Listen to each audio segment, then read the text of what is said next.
আপনারা জানেন যে চট্টগ্রামের শীর্ষ সন্ত্রাসী এবং অস্ত্রধারী, যিনি কিছুদিন পূর্বে বিভিন্ন ধরনের অপকর্ম করেছেন। তো তাকে গতকাল রাত ৩টার পরে আমাদের যশোর কোতোয়ালি থানার ঝুমঝুমপুর নামক একটি জায়গা থেকে আমাদের ডিবি পুলিশের ৪টি চৌকস দল এবং থানা পুলিশের সমন্বয়ে আমরা চেকপোস্ট করে তার ৩ সহযোগী সহ আমরা তাদেরকে গ্রেপ্তার করতে সক্ষম হই।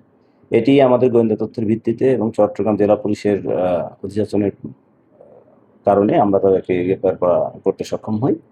আপনি জানেন, তাদের সঙ্গে প্রাথমিকভাবে কথা বলে আমরা যেটা জানতে পেরেছি যে তারা এই পথ দিয়ে ইন্ডিয়াতে যাবার একটা চেষ্টা করেছিল। পরবর্তীতে আমরা চট্টগ্রাম জেলা পুলিশের অফিসারদের কাছে তাদেরকে হস্তান্তর করেছি।